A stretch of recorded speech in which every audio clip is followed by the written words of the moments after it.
Amém. Amém, queridos.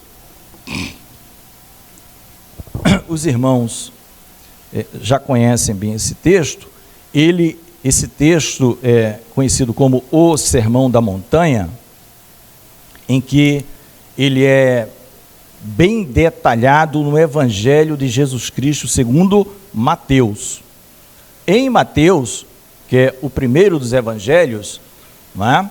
Eu sugiro a quem tiver a curiosidade, o desejo de conhecer todo este chamado Sermão da Montanha, a um dia lerem os capítulos 5, 6 e 7 de Mateus. Lá vai estar todo o Sermão da Montanha. Amém? Um sermão em que o Senhor Jesus, se você seguir aquele sermão, se você seguir tudo que ali está orientado, ao final dele, o Senhor Jesus diz assim: o homem que ouve estas minhas palavras e as põe em prática, eu o compararei a uma casa edificada sobre a rocha. Imagina uma rocha enorme. Vem a enxurrada, vem o temporal, vem a tempestade, vem a chuva. Pô, passa, a casa continua de pé. Porque a vida é essa casa. Ela é a nossa vida. Se a nossa vida estiver edificada na rocha que é Jesus, pode vir o que vier, como o pastor já trouxe na EBD. As aflições vêm. Se você quer ser discípulo de Jesus, saiba de uma coisa: vem muita enxurrada. Só que ela não só vem para discípulo de Jesus, ela vem para o mundo inteiro. Vamos ser realistas. Vamos deixar, né, de ser enganados. Não sei quem vive muito bem. Existem pequenas comparações, né, pequenas diferenças. E você não sabe como é a vida daquele que você acha que vive bem. A casa dele, o Senhor Jesus diz assim, que aquele que ouve o sermão do Senhor e não as pratica, ele a assemelhará ao homem que construiu a mesma casa. O problema não está na casa. A casa é muito bem construída. Só que o fundamento dela é areia. É areia. Vem a enxurrada, você olha para um lado, quando volta a casa já não existe. Acabou a casa. Acabou a casa. Mas a casa na rocha, quando passa a tempestade, vem corpo de bombeiro, vamos ver quem está vivo, ela continua firme na rocha. Aqui ouve e põe em prática as palavras do Senhor. Então lá está no detalhamento. Mateus 5, 6 e 7. Lucas, eu gosto muito desse resumo que Lucas, né, o único não judeu que escreve na Bíblia. Toda a Bíblia é escrita por judeus de ponta a ponta. O único não judeu que escreve alguma coisa na Bíblia é Lucas. Ele escreve Lucas e Atos dos Apóstolos. Bem, um homem detalhista, ele foi atrás de tudo que é acontecimento que falavam acerca de Jesus para ver se as coisas eram assim mesmo. Então ele era um pesquisador, aquele homem, não é? Arquivo Nacional, vamos ver se é isso mesmo. E foi isso que ele fez. Ele em cada lugar pegava, testava, dupla camada, tripla camada de segurança, para só informar o que está certo. Louvado seja o nome do Senhor. Lucas faz um resumo que eu acho maravilhoso. É o resumo que eu chamo de 4x4. 4x4, né? Tração nas 4 rodas, porque são 4 bem-aventuranças e 4 ai de vós. Ele faz um resumo. 4 bem-aventuranças. Né? Jesus ali, quando ele levantou os olhos, existia muita gente reunida, tá, queridos? E aqui é início do ministério do Senhor Jesus. Ele fez um ministério entre 3 e 3 anos e meio, aqui na terra. Aqui está no começo. Aqui está no começo. Ele tinha acabado de eleger os chamados 12 apóstolos. Eles já eram discípulos, dentre outros. Jesus passou a noite toda acordada em oração no monte. Perdão, queridos. Passou a noite toda acordado em oração no monte. E quando ele desce, conversando com o pai, falou: já sei quem são os 12. Mas por que esses 12? Qual foi o critério? Com que rabino eles tinham estudado? Jesus diz assim: ele chamou aqueles que ele quis. Tá bom para você? Ele chamou aqueles que ele quis. E não deve satisfação a ninguém. Ele chamou quem quis para ser apóstolo, inclusive um traidor. Alguém queria traí-lo. Meus queridos, então ali tinha gente de toda a Judéia, de Jerusalém, muita gente era curada por Jesus, estava ali atrás de cura, tudo certo. Muita gente procurava tocar, porque dele, só tocar nas vestes do Senhor, saía poder, saía virtude, a pessoa era curada. Então ali não estavam só os discípulos, tinha os discípulos, que é o que? O seguidor, né? Você é discípulo de algum mestre, você segue o que aquele mestre ensina. Mas tinha muita gente ali naquele né? Inclusive, queridos, um grupo chamado escribas e fariseus, né? O fariseu, ele era muito zeloso pela lei de Moisés, extremamente zeloso. E por isso eles odiavam Jesus, porque Jesus não precisou estudar em escola nenhuma rabínica, como eles, e dava aula para eles. E eles ficaram, todos pretendiam, desde o começo do ministério de Jesus, alguma forma de pegar Jesus. Mas só fizeram isso quando Jesus concluiu tudo o que tinha que ser feito. Tudo que ser feito. Ele veio fazer a vontade do Pai e ninguém podia impedi-lo de fazer a vontade do Pai. Se Carlos puder projetar o versículo 11 desse mesmo capítulo 6, só para os irmãos observar o que é que tinha, o sentimento que tinha nesse grupo chamado escribas e fariseus. Os escribas, eles eram responsáveis por fazer as cópias, por verificarem a checagem de todos os livros que se conhecia à época, que era o chamado Antigo Testamento. Então a sua Bíblia de Gênesis a Malaquias, ela já existia. Então os escribas eram zelosos por aquilo ali, e por eles fazerem essa escrita, eles eram profundos conhecedores. Além do mais, o próprio menino judeu era ensinado em tudo isso aí, pelo menos na primeira parte da Bíblia, chamada Pentateuco, tá bom?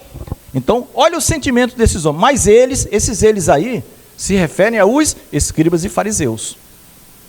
Se encheram de furor e discutiam entre si ao que fariam a Jesus. Foi assim do começo ao fim do ministério de Jesus. Ele estava no começo.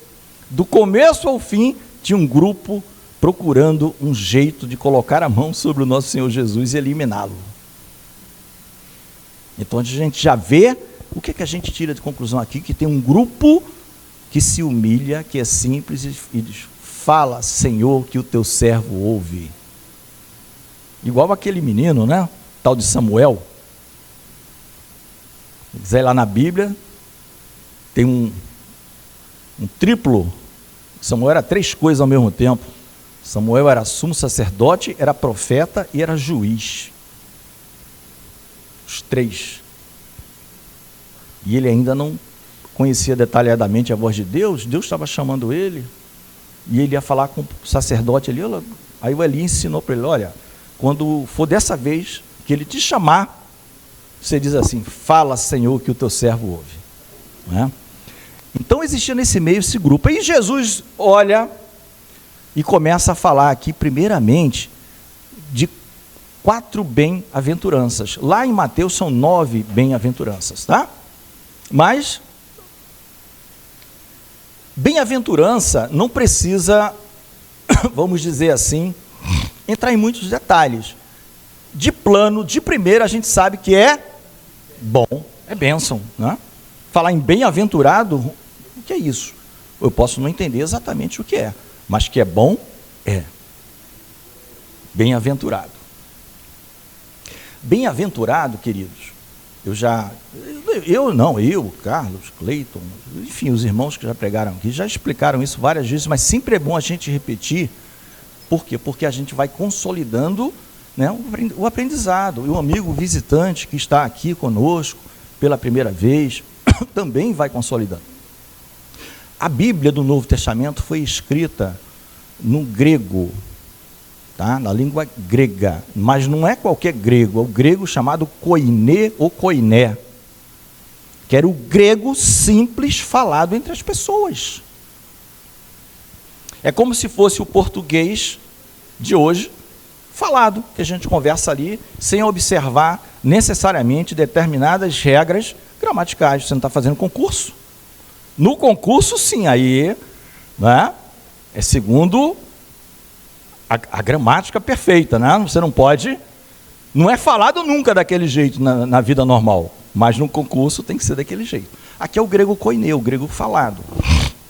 Foi escrito no grego, foi falado em aramaico, era a linguagem da época, mas foi escrito no grego. A palavra bem-aventurados, querido, num breve resumo, ela é do grego makarios.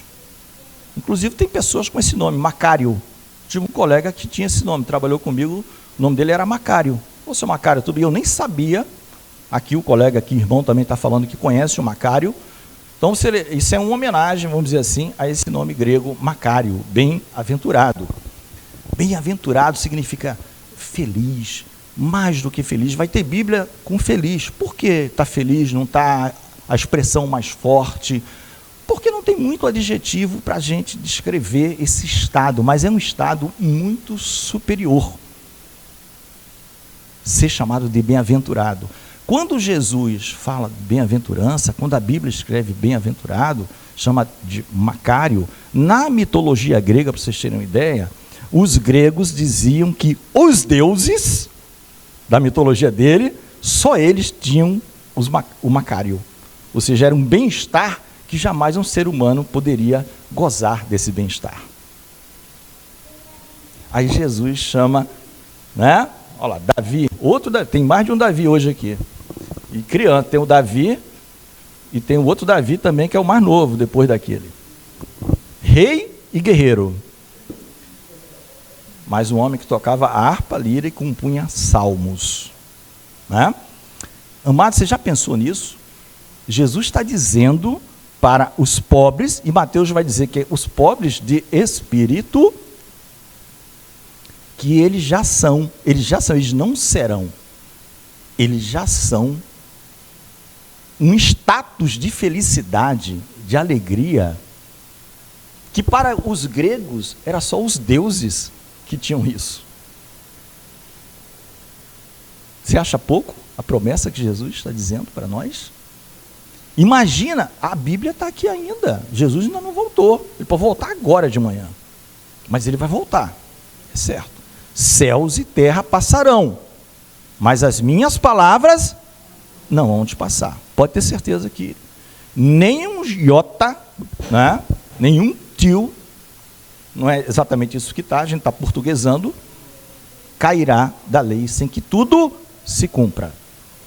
Bem-aventurado já é os pobres, porque o reino de Deus é deles, os pobres de espírito. Isso o Senhor Jesus vai mostrando mais na frente, que quando o homem tem Jesus Cristo e o seu reino como riqueza, o verdadeiro valor, o verdadeiro tesouro, ele é chamado de pobre aqui na terra, porque as coisas daqui não têm o mesmo valor para ele. Né? Os pobres de espírito, é aquele que, a palavra pobre também, tá? Não tá difícil, está fácil de entender. Tenho certeza, a palavra pobre é pitokos. Parece pitoco, né? Pitoco, mas é pitokos. Só que pitokos é mais do que pobre, é indigente, é mendigo. Mendigo tem algo para te dar? Só tem para receber. Só tem para receber, nós não temos nada para dar. Então Jesus está chamando de bem-aventurado aqueles que o recebem, porque ele é o verdadeiro valor. Jesus é o verdadeiro valor. Ele não está mandando você jogar sua casa fora, seu carro, e sentar ali e ser um mendigo. Não, não é isso. Mas por isso que ele olhou para os discípulos. Os discípulos largaram tudo para segui-lo. Mas tem que seguir todo dia. Todo dia eu tenho que ser discípulo de Jesus. Domingo, segunda, terça, quarta, quinta, sexta, sábado. Repete. Domingo, segunda, terça, quarta, quinta, sexta, sábado. Repete. Até o dia que o Senhor nos levar. Discípulo, aquele que perseverar até o fim, será salvo. Então, aonde, lá em Mateus 5, 6 e 7, diz assim, aonde estiver o teu coração, aí também estará o teu tesouro. Se o teu coração está nesta terra, na riqueza que você tem, ou em tudo que você tem, o teu tesouro está aqui. O reino ficou em segundo plano. O reino em segundo lugar é irrelevante, ele podia ser o último lugar, dá no mesmo. Você não vai para o reino. Não vai para o reino. O reino não é segundo lugar, nem terceiro, nem o milésimo. Ele tem que ser o primeiro. Ele tem que ser o primeiro. Vocês sabem o que Jesus conversava com os discípulos depois que ele ressuscitou e ficou com eles 40 dias? Depois que Jesus ressuscita ao terceiro dia, ele fica com os seus discípulos 40 dias antes de subir aos céus. A Bíblia diz, e é o Lucas que diz no livro de Atos, o assunto de Deus era o reino dos céus. Só era esse assunto, só isso, 40 dias. O assunto dele era o reino dos céus. Então, querido, quem já tem essa posição do pobre de espírito, dizer assim, eu de fato espiritualmente não tenho nada. Eu preciso de ti, Senhor. Eu preciso de ti. Nós já somos macários, nós estamos como que, pela fé, gozando a alegria e a felicidade futura, que os homens atribuíam só aos deuses. Glória a Jesus. São pessoas desconhecidas do mundo. O mundo não conhece. Os que têm fome, vocês serão fartos. Né? Lá em Mateus vai até dar uma ênfase, fome e sede de justiça. Por isso que o pastor Cleide falou na EBD, como é difícil para nós caminharmos aqui na terra, queridos. Porque a gente olha em torno de tudo que acontece, em qualquer segmento da sociedade, não precisa ser um exclusivo, e a gente só vê justiça, é isso? A gente só vê injustiça. Esse é o local, nós estamos num campo minado, querido. Por isso que Jesus diz, por boca do apóstolo Paulo, que nós somos embaixadores em uma terra estranha. O embaixador que está num local, ele não é dali, ele é de outro país, não é isso? Nós somos cidadãos de onde? Dos céus. Então aqui a gente é embaixador do reino, estamos representando o Senhor Jesus, hein? Guarde isso. Mas nós somos cidadãos do reino do céu. E o Senhor olha para nós assim. O Senhor olha para nós assim. Bem-aventurado, porque, né? Bem-aventurado os que chorais, porque é vez de rir. O pastor deu aqui o testemunho também, na escola bíblica dominical. Nós dividimos sempre o domingo em duas partes, tá? À noite não temos. A gente tem primeiro a chamada escola bíblica dominical, né? Que ela é bem didática, passo a passo, como o pastor mostrou aqui, o Cleiton, e depois vem uma mensagem do Senhor para os nossos corações. A gente chora, irmão, né? A gente chora. Tem aquele ditado, homem não chora. Se for servo de Deus, chora e chora muito. Chora e chora muito, tanto faz se é homem, se é mulher. Chora, meu irmão, porque cada um sabe a sua dor, cada um sabe a sua fragilidade, pobreza, tristeza. Muitas vezes, quando a gente entristece ao Espírito Santo, que é uma recomendação de Deus, não entristeçais ao Espírito. Será que eu já não entristeci o Espírito? Com certeza. E o que você acha que saiu de mim? Muita lágrima. Muita lágrima. Porque o Espírito tem ciúmes de nós. A palavra diz isso, ele tem ciúme de nós, porque ele habita em nós. Ele habita em nós. Ele diz assim, ó, eu rogarei ao Pai, e ele vos enviará a promessa. A promessa era o Espírito. Será que Deus, o Pai, ouviu o rogo do Senhor Jesus? E bem-aventurados seremos, queridos, quando todos os homens aí, ó, todo mundo aí fora, nos odiarem, nos aborrecerem. Já viu gente odiar crente, aborrecer crente? Coisa mais normal do mundo, né? Hoje a gente percebe um pouco menos. Eu diria até que infelizmente, porque a estatística do IBGE fala do nominal, né? Cerca de 25% da população, salvo engano, grosso modo, estaríamos falando aí em 50 milhões. Mas será que existe 50 milhões de crentes mesmo no Brasil? Discípulos? Não é? Não somos nós o juiz, né? Se eu for julgar, o Senhor Jesus vai chegar no meu ouvido e vai dizer, quem te constituiu o juiz sobre esse negócio? Eu não quero ouvir isso de Jesus.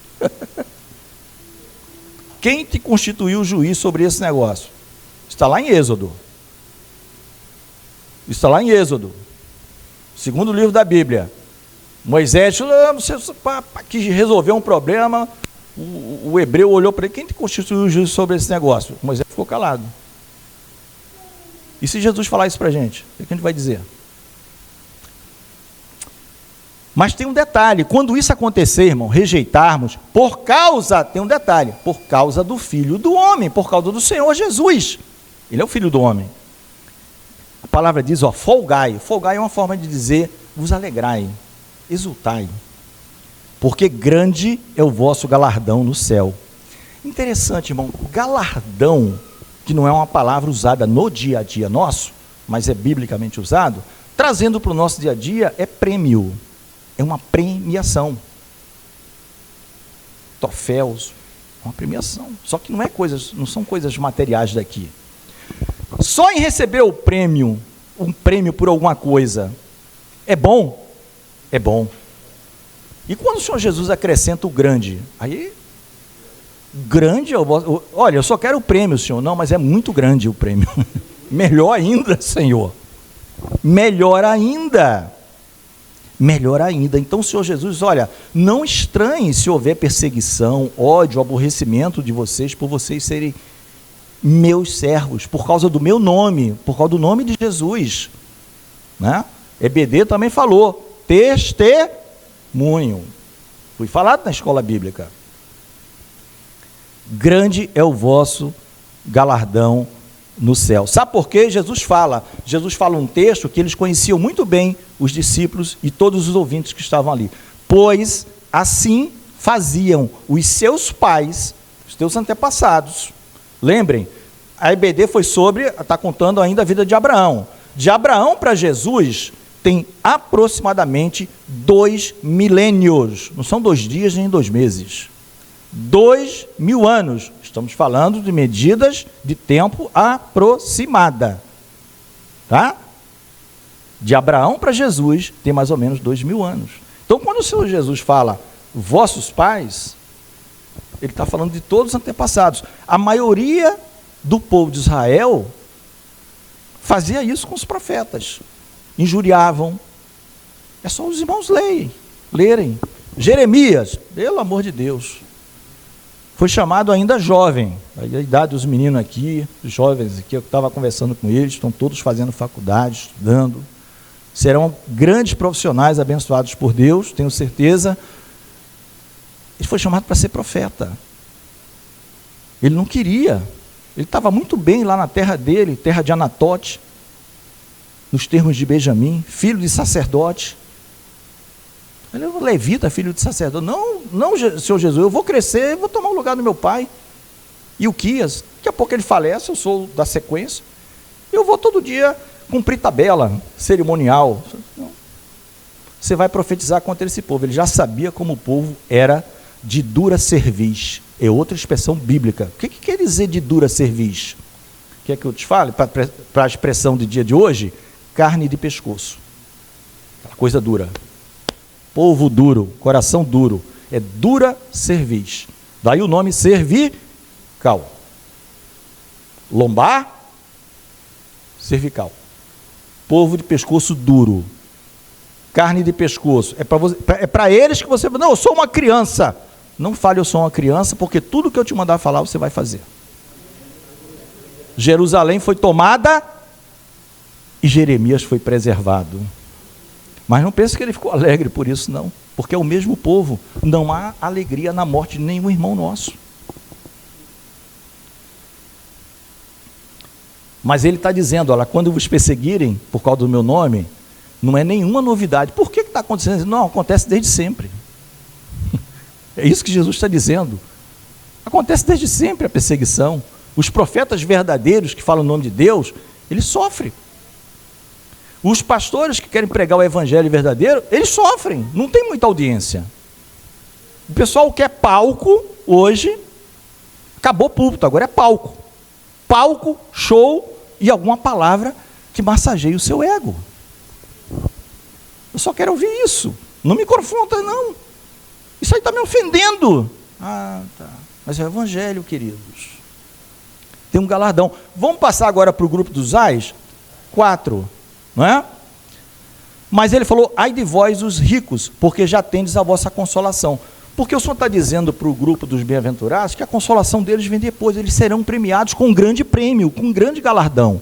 Mas aquele que se acha rico, ele vai dizer assim, eu não preciso de Jesus, eu tenho tudo, eu já sou consolado. Não confunda, tá, irmão, você ser bem-sucedido, ter o seu trabalho, não é isso que Jesus está falando, muito além disso, é o ser que se acha rico e que não precisa de nada. Lembrem ali a parábola do rico e Lázaro. O rico vivia regaladamente e o Lázaro jazia à sua porta leproso e os cães vinham lamber as suas chagas. Então o rico é o autossuficiente. Eu não preciso de Jesus. Ele está falando porque a gente leu agora há pouco que existia um grupo chamado escribas e fariseus que eles queriam capturar Jesus. A gente quer acabar com esse Jesus. Nós não queremos ele. Agora tem os discípulos. Fala, Senhor, que o teu servo ouve. A gente quer te ouvir e quer te colocar em prática. Ainda que a gente passe por tudo isso. Porque a palavra do Senhor, ela não volta vazia. Isso está escrito. Ela produz um efeito. Ou bênção ou maldição. Ela não volta vazia. A palavra vai cumprir todos os desígnios de Deus. A boa terra vai receber a chuva. A terra que não é boa, ela vai rejeitar. Mas Deus é longânimo, Ele está dando tempo. Lembre-se que aqui Ele está sempre no ensinamento. Ele está no ensinamento. Eu imagino que muitos desses ais de vós aqui se transformaram em discípulos também, depois de ouvir os ensinos de Jesus. O outro são os fartos, porque tereis fome. O farto, querido, ele lembra aquela pessoa, se você for estudar, o sentido desta palavra é aquela pessoa que se acha plena. Plena. Eu sou pleno, eu sou bem preenchido, eu tenho tudo. Não é?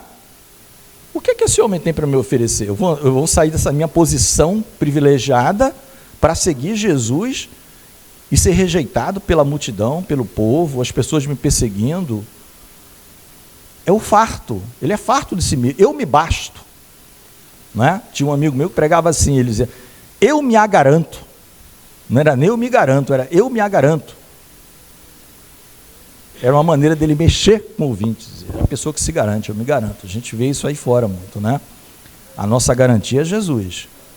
É o Espírito Santo, que é o penhor dos crentes. Ai de vós, os que agora rides, porque vos lamentareis e choreis. A vida do crente, ela não tem... A gente sorri. A gente vê isso até em Sara, né? O nome Isaac significa riso. Eles riram da situação deles mesmos, de tão velhinhos, e tiveram filhos. Eles riram da situação das pessoas. E colocaram o nome Isaac, porque Deus tinha mandado colocar Isaac, filho de Abraão e Sara. Ai de vós, olha aqui, amados, o 26, que coisa séria, quando todos os homens falarem bem de vocês. porque assim faziam seus pais aos falsos profetas. Você percebe o paralelismo do 4x4? Um termina na bem-aventurança, porque todo mundo persegue, e ele diz que faziam assim aos profetas. Então, profetas verdadeiro, aquele que fala da parte de Deus. Agora aqui os outros, eles gostam de elogios. Todos os homens falam bem. E Jesus falou, isso não é novidade nenhuma. Eles faziam isso também. Os falsos profetas eram contratados para dizer aquilo que eu quero ouvir. Né? Uma passagem assim, não vou entrar em detalhes, do rei Josafá com Acabe, né? Rei Josafá com Acabe. Acabe queria fazer uma guerra contra os sírios. Aí o rei Josafá lá estava visitando aquela coisa toda, tal. Aí chama os profetas. Aí chamaram lá, não sei quanto, 400, um monte de profeta. Aí, pode ir, rei, o senhor é vencedor, o senhor é isso, o senhor é aquilo, o senhor é o máximo. Aí Josafá, que tinha mais discernimento, não sei o que Josafá vai fazer com Acabe.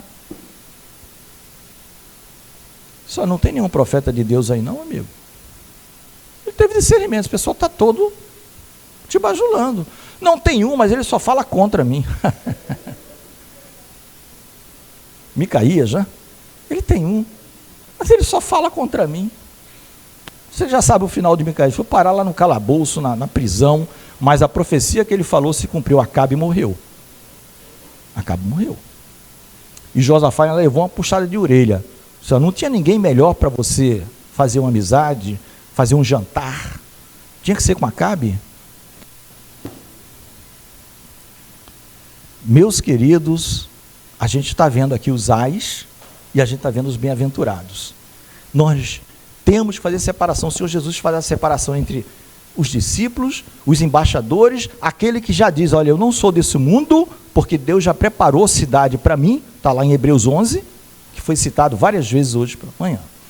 Tá? Eu vou pedir para o pastor Carlos colocar em Tiago 4,4, para a gente ler na tela. Tá? A gente está caminhando para o final da mensagem, os irmãos já entenderam a distinção dos grupos, não é?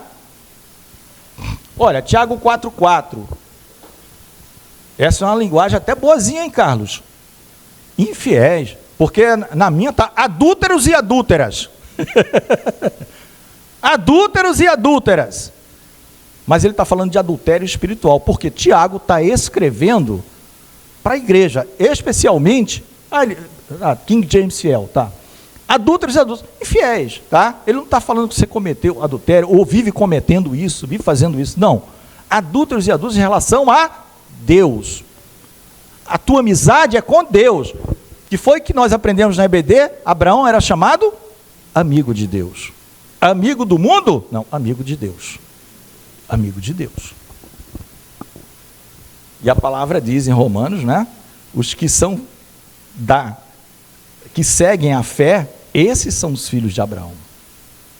Não é isso? Os que são da fé, esses são os que creem em Jesus Cristo, esses são chamados filhos de Abraão, amigos de Deus. Adúlteros e adúlteras, não sabeis vós que a amizade do mundo é inimizade contra Deus? É uma pergunta retórica, ou seja, eles já sabem. Quem está ouvindo sabe. Qualquer que quiser ser amigo do mundo, torna-se inimigo de Deus. Aí vamos lá para Romanos 5,10. Romanos 5,10. Porque se nós, sendo inimigos de quem? De Deus, fomos reconciliados com Deus pela morte do seu filho. Isaac não foi levado a efeito ali na lenha, no cutelo, mas aquilo prefigurava o quê? A morte de Cristo. Cristo foi levado a efeito, ele morreu, ele derramou seu sangue, e sabe o que isso aconteceu? Nós nos tornamos amigos de Deus, para todo aquele que crê. Então a gente era inimigo, fomos reconciliados com Deus pela morte do seu filho, muito mais tendo sido reconciliados, seremos salvos pela sua vida. Salvo de quê? Da ira de Deus, porque haverá um juízo sobre toda a terra. Sobre toda a terra. Mas nós estamos livres desse juízo. Então, quando o Tiago faz aquele alerta que nós lemos, o que ele está dizendo é o seguinte: olha, se vocês continuarem na infidelidade, vocês estão dando passos para trás e se tornando inimigo de Deus, a situação que ele tirou vocês. Ele tirou vocês da inimizade pelo sacrifício de Cristo, porque o homem por si só não pode fazer absolutamente nada. Tudo começa em Deus e termina em Deus, por isso que ele é o alfa e o ômega. Se vocês retrocederem e começar a se distanciar, daqui a pouco você é amigo do mundo. E se você é amigo do mundo, não tem como ser amigo de Deus. Ou você serve a Deus, ou você serve a Mamon. Não tem como você servir a 2, 3 deuses ao mesmo tempo. Tá? Não tem como servir a 2, 3. Só tem um. Vou até pedir para o Carlos voltar no Tiago 4,4, para a gente, né? Tiago 4,4. Isso, aí pula para o 5. O que ele vai dizer? 4,5. Pensais vós que a Escritura diz em vão: o Espírito que em nós habita tem ciúmes? Você sabia que Deus tem ciúme de você? A gente só tem ciúme de quem ama. Deus tem ciúme de nós. Fomos comprados por bom preço. Não foi nem por ouro, nem por prata corruptíveis, mas pelo precioso sangue de Cristo. 1 Pedro. 1 de Pedro diz isso. Nem ouro, nem prata que se corroem, corrompem, mas pelo precioso sangue de Cristo. Vocês não sabem que o Espírito tem ciúme de nós? Ele tem ciúme de nós. E o Espírito começa a falar com o teu espírito. Ele começa a falar com o teu espírito. Porque o homem tem um espírito também. Só que era um espírito morto, por causa do pecado. Aí vem o Espírito Santo, habita em nós, aviva, regenera, e agora você pode ouvir a voz do Espírito. E agora, para que lado você vai pender? A Bíblia diz que o pendor da carne é a morte, mas o pendor do Espírito é vida eterna em Cristo Jesus. Colossenses, Carlos 1:21. A gente já está indo para o final.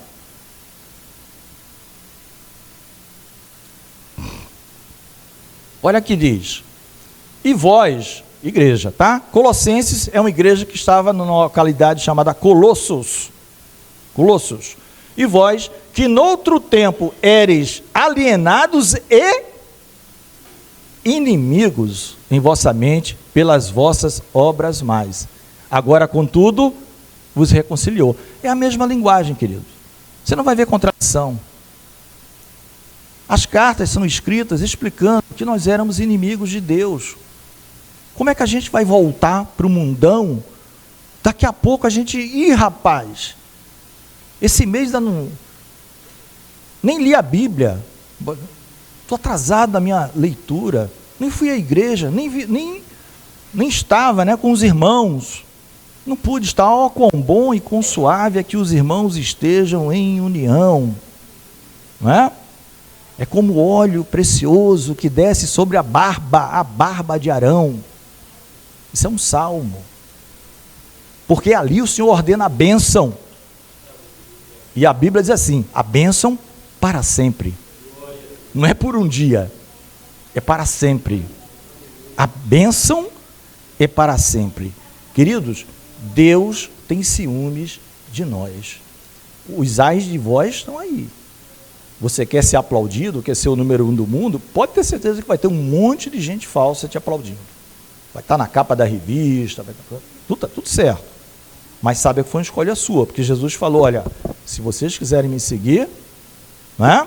Para a gente terminar, a gente já está no final, é bem simples a palavra, acho que deu para todos entenderem, não é? João, o Evangelho de João, capítulo 18, verso 36. Isso é Pilatos perguntando a Jesus. Ele fez uma pergunta para Jesus, que ele já estava entregue. O que é que aconteceu com as ovelhas? Todo mundo distante, né? Ferirei o pastor e as ovelhas se dispersarão. Só quem vai até a morte e a cruz e salva o homem é Cristo. A minha morte não serve de nada. No máximo você lembrar, foi um irmão maravilhoso, tal. Mas nada mais do que isso. Não salva. Mas a de Cristo salva a humanidade. Olha o que ele responde. Respondeu Jesus: o meu reino não é deste mundo. Nós não somos desse mundo. Se seguimos a Jesus, se o nosso reino é o reino de Deus, não é o que está dito nas bem-aventuranças? Deles é o reino de Deus. Não é esse reino aqui. O meu reino não é deste mundo. Se o meu reino fosse deste mundo, então os meus servos lutariam para que eu não fosse entregue aos judeus, mas agora o meu reino não é daqui, irmãos. Ficou claro que o reino não é daqui? Ficou claro que quem quer seguir Jesus entende muito bem que nós temos que levar uma vida sóbria, equilibrada, moderada, porque nosso reino não é aqui. Tá? Não, a minha meta é ser o número 1 na revista Forbes, o homem mais rico do mundo. Teve um brasileiro aí, todo mundo deve conhecer o nome dele, que ele era, parece, o 7º ou 8º. Acho que ele ainda está preso, não sei se ele já saiu da cadeia. Termina com Batista o nome dele, alguma coisa Batista. Ah, minha meta é ser o primeiro, foi parar na cadeia.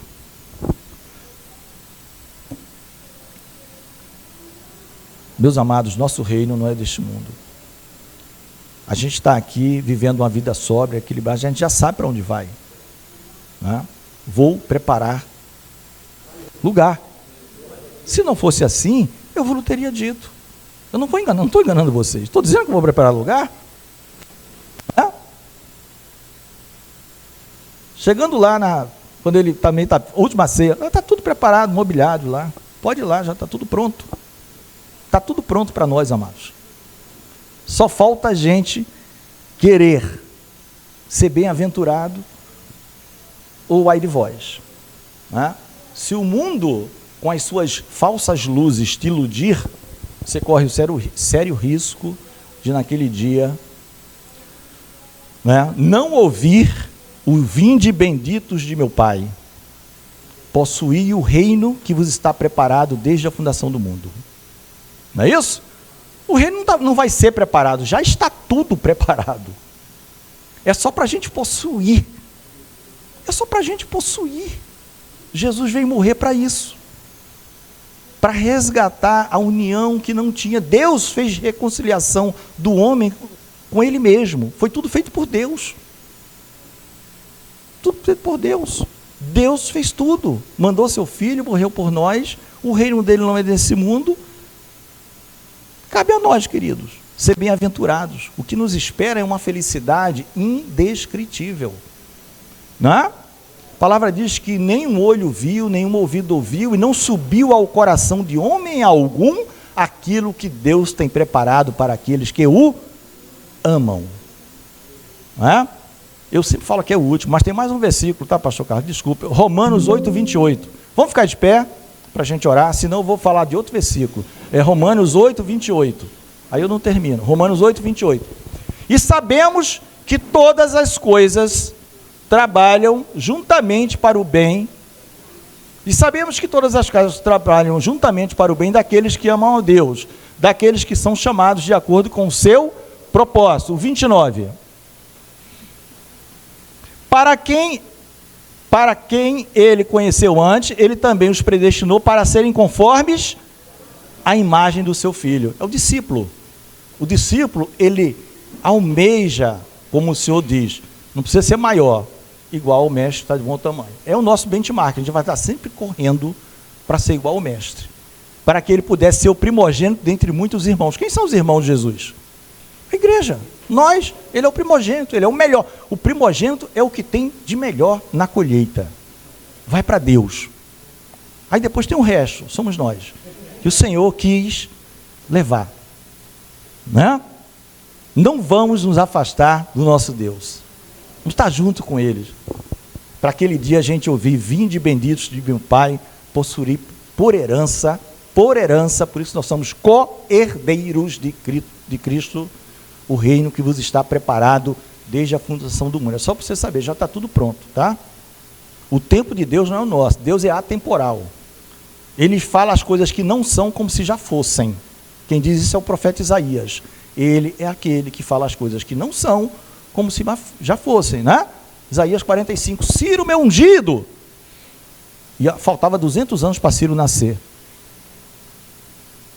Deus está falando com quem? Faltava só 200 anos para ele nascer. Ele já está falando com ele como se ele já existisse. Vamos orar? Amém. Senhor Deus e Pai, nós glorificamos e nós bendizemos o Teu santo nome.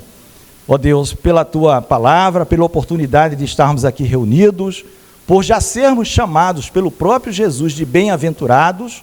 Ó Deus, que o Senhor nos dê um espírito de perseverança, de confiança, tira toda dúvida dos nossos corações, que possamos ser, ó Deus, fiéis até o fim, que sabemos que esse sofrimento aqui, ele é muito passageiro, não há de se comparar com a eternidade que o Senhor tem preparado para os seus. Ó Deus, o Senhor, ó Deus, nos fortaleça na nossa caminhada. Senhor, que o Senhor nos dê uma semana abençoada, que o Senhor nos dê um trabalho durante a semana abençoado, aqueles que estão nos estudos também sejam abençoados por Ti, os nossos lares, as nossas vidas, os nossos entes queridos, aqueles que andam afastados do Senhor. Senhor, vai buscá-los, Senhor, como o Senhor buscou aquela ovelha e deixou 99 no deserto, traz nos ombros, coloca no aprisco junto a Ti, Senhor. Sê conosco em tudo, ó Pai. E nesta hora, em Teu nome, nós dizemos que a graça maravilhosa do Senhor Jesus, o amor de Deus, o nosso Pai, e as doces consolações e comunhão do Espírito Santo de Deus, seja com toda a igreja de Deus aqui reunida e espalhada sobre a face da terra. E a igreja diz: amém. Amém, queridos.